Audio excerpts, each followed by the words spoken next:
Alright guys, I am back with my review of this week's TNA Impact Wrestling for March 7th, 2013, the Go Home Show for Lockdown. This show was okay, I guess. I thought it was a little weak for a Go Home show. They did build up the angles and everything with the Aces and Eights and Team TNA. And a little of Bully Ray, Jeff Hardy, but the matches weren't that good. And I don't know, I thought some of the stuff didn't get any time at all. If you look at the card for Lockdown, there's some matches with Kenny King and Christian York, Zema Ion, Joey Ryan has a match, and they didn't do anything for those matches. So, I mean, I thought TNA with this whole, 3-4 pay-per-views a year now, something like that, they would really be able to build up these shows. And they still have matches that are just thrown on the show. So I don't know what happened with that, but I just didn't really care too much for this one. It wasn't a terrible show or anything, but it was just okay. And I expected more for the Go Home show. But anyways, it starts off with a picture of Paul Bearer. I thought that was really nice. Kurt Angle's backstage with the mask.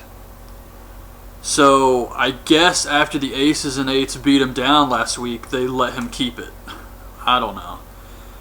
The cameraman asked him who it is. Who's the vice president of the Aces and Eights? And, of course, he says we'll find out tonight.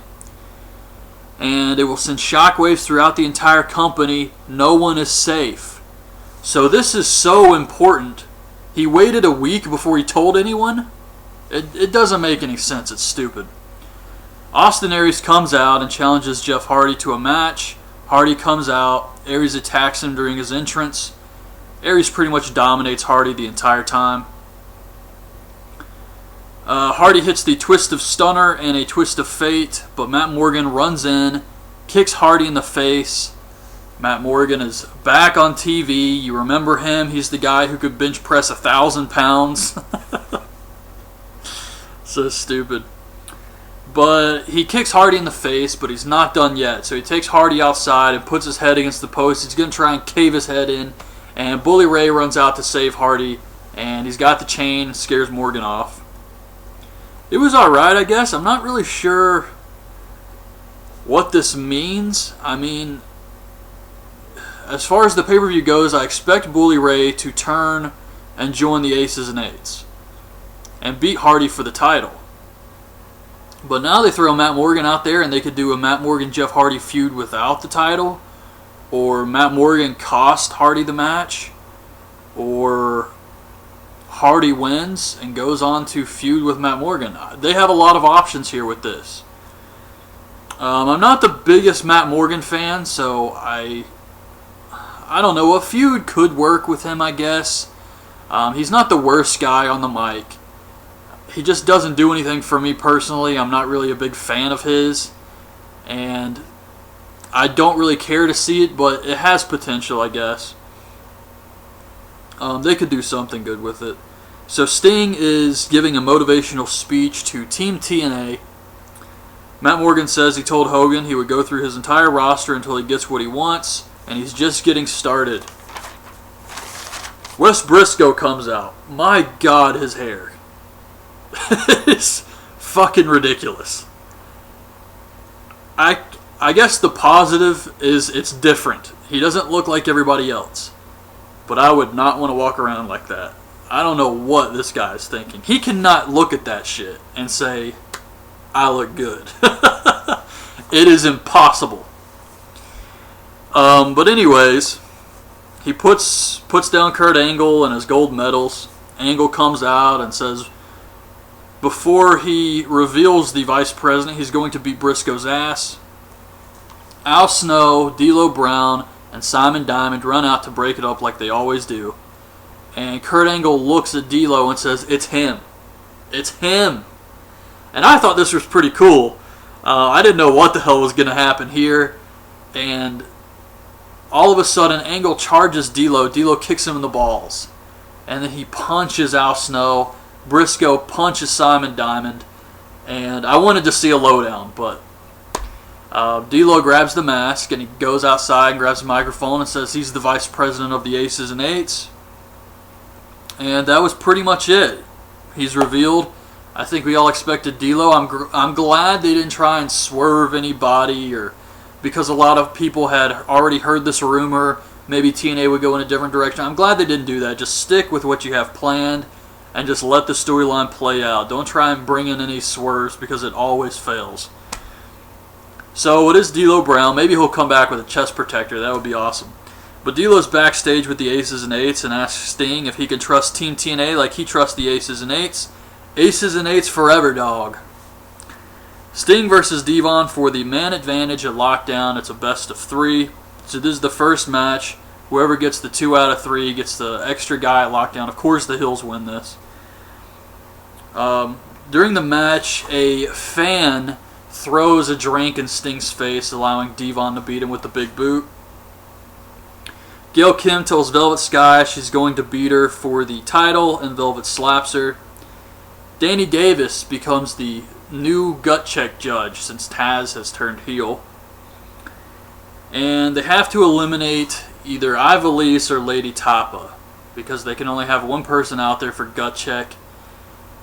And they eliminate Ivelisse, the one who won the match. And the only reason I can see them doing this is she's got obligations. She said, hey, this isn't going to work with my schedule. I want to go do MMA instead. And they said, okay, we'll eliminate you and go with Lady Tapa. There is no way they are stupid enough to eliminate her if she actually wanted to be a wrestler.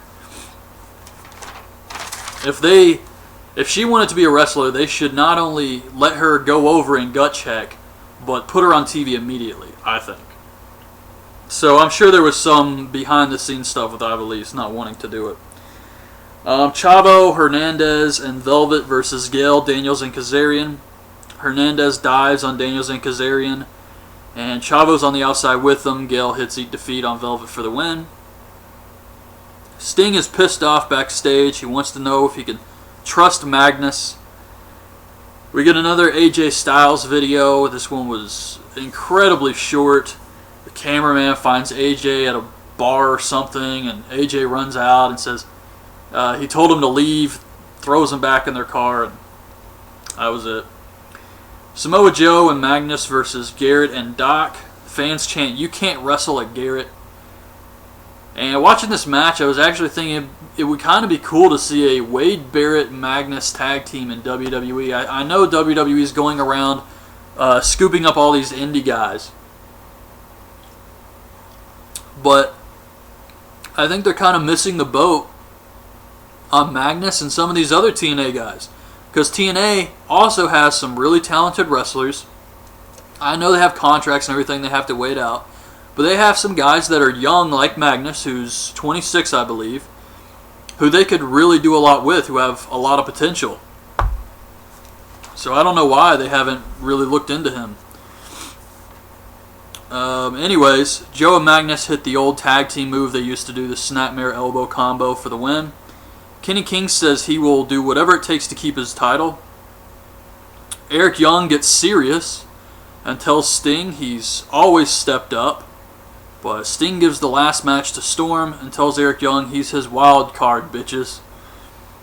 Gut check for Lady Tapa. Fans chant no, so of course the judges say yes. But I have to say I agree with the judges here because I know Lady Tapa has a lot of room to improve. But I think she could be a great female wrestler for TNA as far as an awesome Kong, just giant, dominant female. And they could do a lot with her.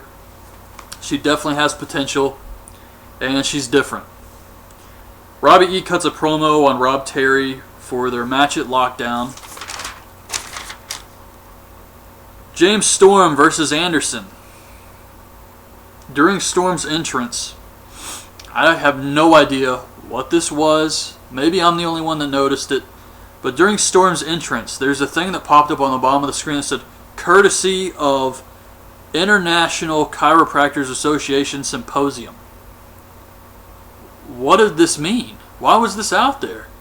It just happened during his entrance, and I kept going back and watching it again because what was this for? I mean, it's irrelevant. It means nothing to the overall show. I'm just curious.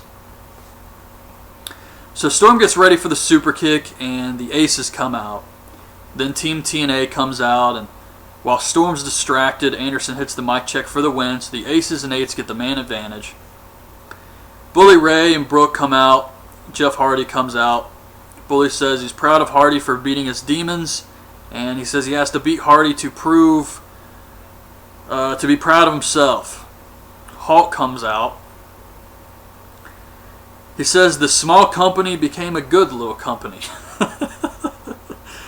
It says he will find the new leader of TNA at Lockdown, and the Aces and Eights hit the ring.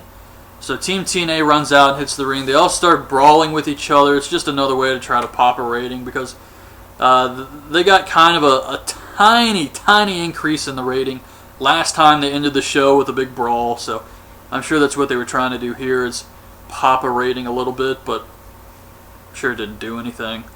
So yeah, the show ended with a big brawl. Team TNA versus the Aces and Eights, and they're going into Lockdown. They're going to have the Lethal Lockdown match. Going to have Bully Ray and Jeff Hardy. Going to have the tag title match with Austin Aries and Bobby Roode versus Chavo Hernandez, Daniels, and Kazarian. Kenny King versus Christian York and Zema Ion. Joseph Park versus Joey Ryan. Velvet Sky versus Gail Kim, I believe. And what else is there? I don't know. I don't even think AJ Styles is going to be there. Apparently he sent out a tweet during the show saying he's going to be in the Chicago show next week. So I don't know. As far as Lockdown goes, I'm not really looking forward to it. Even if Bully Ray does join the Aces and Eights at this point, I could give a shit. I mean, I just don't care. I guess it could be something different with him getting a title run. That could be interesting. Possibly something with this Matt Morgan feud. That might be interesting. I don't know. I'm not really excited about this show, but I've gone into TNA pay-per-views before expecting nothing. And I've really enjoyed the show. So I'm hoping that happens Sunday. We'll see. But as far as this goes, average go-home show. Just an average show in general. So that's my review of this week's TNA Impact. Hope you guys liked the video. Leave your thoughts on this week's show in the comments, and thanks for watching.